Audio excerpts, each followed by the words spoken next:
Shalom, dear friends. It is Tuesday morning, the day after Sukkot of 2021, and I just wanted to do a quick video that just kind of goes over some of the highlights of my week and some of the struggles of my week as well.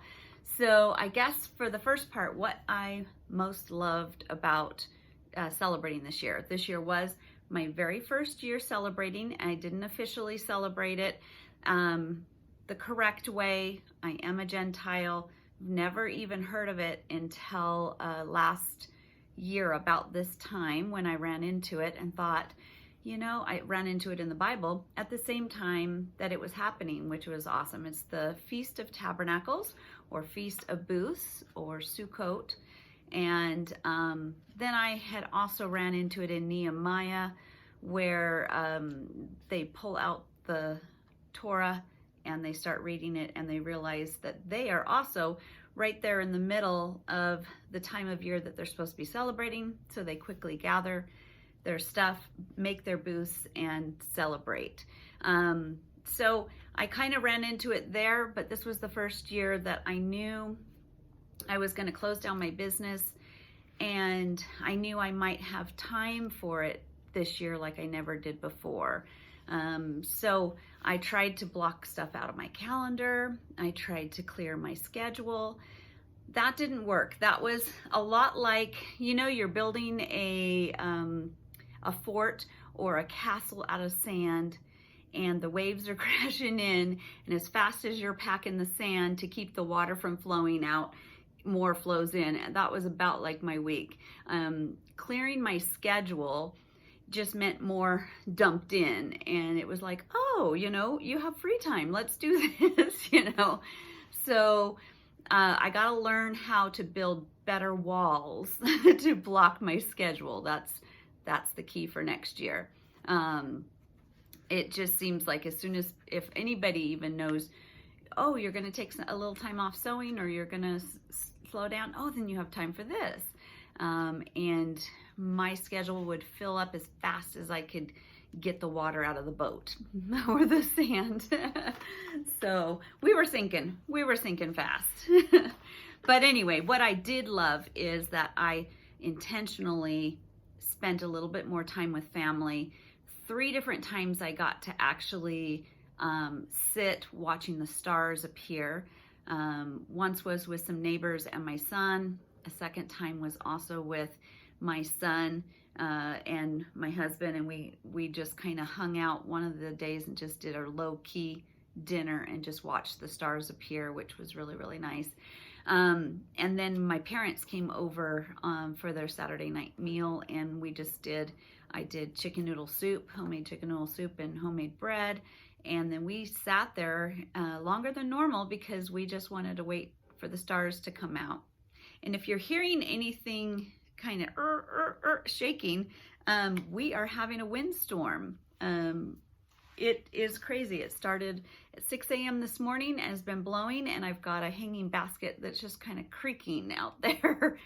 But just in time, because I was able to sit outside for most of our meals, and most of the time we had beautiful weather. The beginning of Sukkot was a little cold, but it just warmed up and it was just beautiful by the end. And even yesterday I had lunch out there and dinner out there, and it was just really, really nice. And then this morning, boom, a cold storm comes in, or a cold front comes in and is blowing like crazy. So glad that I didn't have to sit out there during that. I know a lot of the Jewish community that celebrates Sukkot every year all over the world. They could end up in spots that they're either really, really cold or rained on or really, really hot, and they stick to it.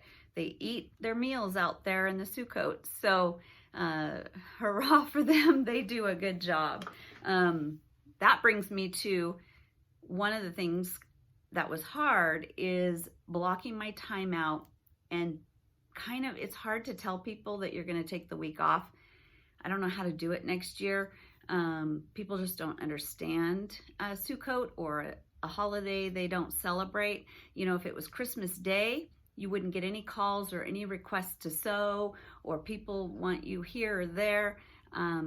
But because it was a week that's not really acknowledged by anybody I know, it didn't come with the same rest that it would if it was a national holiday.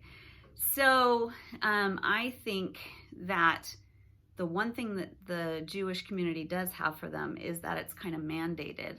And I think God, knows we need rest in our life. God knows that, our bodies need rest. We need weekly rest, and we need seasonal rest, like a longer rest. And God built those in. If you read through the Torah and you read through the first 5 books of the Bible, you're going to see that God built in a lot of things that they needed physically. And when you're not mandated to do it, I notice that it's really, really hard to keep to that. So I think if there's a mandate, it would have been a lot better. And then there's the bad side of that man has added so many extra mandates to it that it makes it hard to walk in things like that. So rules are good. Restrictions and laws and stuff are good until man or humans get a hold of it and take it into a deeper, whole different level. But anyways, what I learned from Sukkot, I learned that I don't know how to say no. I don't know how to set time aside, which I'm going to work on this year. I know that I really, really needed rest, but couldn't seem to get it. I also know that if you set something aside, like you're going to go on a diet, or I'm trying to think, you're going to start doing this, or get rid of this habit, or you're going to take a day like Sabbath, like you're going to rest one day a week, everything will come against you to make that so hard to do.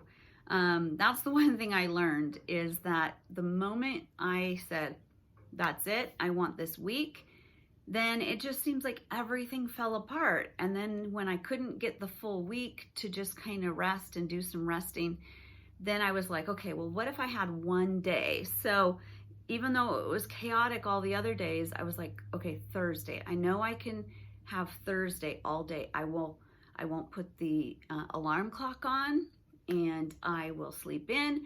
I'll spend time in my Bible. I will wake up and ponder, So everything I wanted to do for the whole week, I thought I'll do in one day. And that then became a problem, because suddenly some things came against me, and we had to do this, and we had to do that, and we had to do this, and we had to do that. By the end of the day, I was super, super frustrated. So one thing I learned is, if I'm busy all the time, I'm not so frustrated with it. But if I kind of set it in my heart to do rest, or set it in my heart to do something, and then I can't, and I'm still busy, then it frustrates me. So I had moments of frustration where I had to kind of get back with God and try to reconnect. I reconnected with the music, which was great. Things I learned about God. Things I learned about God is that He loves us enough, like I said a little bit ago, to build in times of rest. That He's my protection, and that He provides. The whole thing about Sukkot is that God provided for the Israelites in the desert. He gave them shelter, protection in the middle of the worst environment. He gave them food, manna, when they had none. They really should have died in the desert, but God kept them. For 40 years, He was able to keep them fed and taken care of and protected.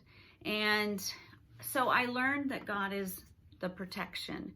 I also had opened up my Hebrew Bible and looked up the word Sukkot, which they have many forms of it.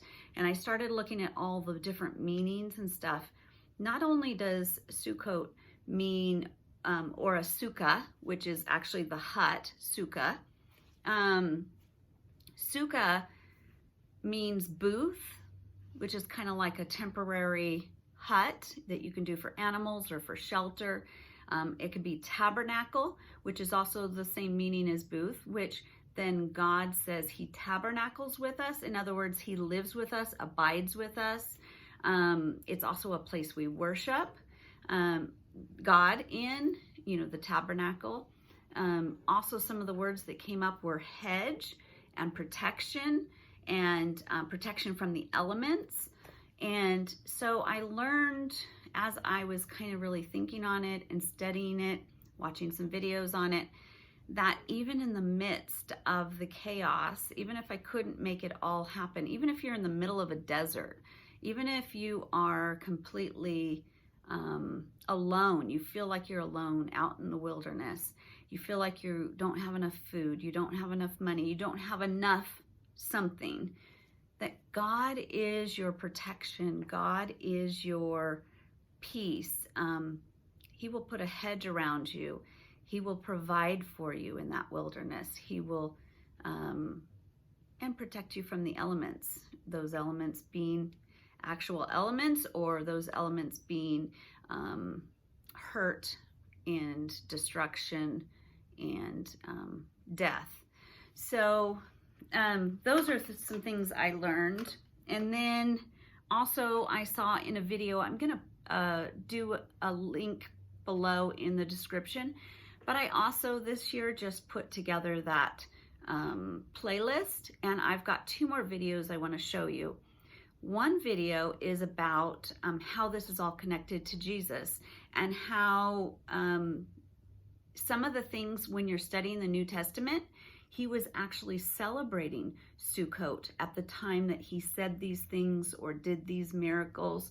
And it makes so much more sense when you have learned what holiday and what it was like for him, that it was a feast, that they had these giant lights. And when he says, I'm the light of the world, he was actually looking at this giant fire light that they had for the festival. So it's really, really neat. I'm going to put that video not only in the description below, but also in the playlist. And then the other one was from a rabbi talking about being our shelter and our protection in the wilderness. So I think I'll just put those in. They're a great reference. If you want to do some more study, just in YouTube or Google, type in Sukkot, and you can spell that many different ways. You can also do Feast of Tabernacles or Feast of Booths. And Sukkot would be Sukkot. It's also spelled Ccot. And it also, in some versions, has a TH at the end. So try different, you'll get different videos with different spellings. So I hope you enjoyed kind of hanging out with me just a tad, doing a few videos while I did my best for the very first time to do a little bit of celebrating a holiday where God asked us to sit and be in a booth and be outside under the stars and abide with him and find his protection, find his peace, find his shalom, find his joy. Next year, I'm going to do it much better. We'll look back at this playlist and be like, wow, last year, this year, which will be last year, was so crazy, but some good things came out of it. Ironically, in all that chaos, we had to go look at a bunch of homes for my mother-in-law, and it happened to be on all the days I was trying to rest, but they accepted an offer on a home, which was a miracle, because right now, the way everything is, there's bidding wars and houses are getting snatched up left and right, and it was a miracle that this house was available for her and in the price range she wanted and all of that kind of stuff. So miracles happened amongst the mess and amongst the chaos. So I'll be back this week doing a little bit more. I need to do one more on Philippians 4. And then I also need to start moving farther forward in my journals so I can give you some more videos about journals, especially as we enter the time period where you guys start thinking about word of the year. And then I have some exciting things. I want to right after Philippians, go through the Gospels, the 4 Gospels, in chronological order. I got a chronological Bible. I'll try to make a quick video with that Bible in there so you can see what you want to buy, because in the next couple weeks, I'm going to start that video series. And I have read through all of the Gospels, but I have never put them in chronological order, which means that we'll be reading all 4 Gospels at the same time. So when Jesus tells a parable and it's in 2 different Gospels, we're going to read them side by side so we really grasp. So we're kind of all in the same time period and we just read them all together. So that's going to be really exciting. So anyways, I got to get back to sewing. I've got some huge deadlines. Got to get some dresses steamed. October 2nd is a big wedding week, and it was also a lot of last minute brides. And brides that got sick and had to postpone appointments. So it's a crazy week. So I'm back into my crazy week, and also trying to figure out how to move my mother up here. So we will see you soon for Philippians 4 and for our next journaling, and then a quick video about our new series coming up. Thank you guys so much. And again, thank you for always hanging out with me. And I wish you a very shalom-filled week. Love you. Shalom.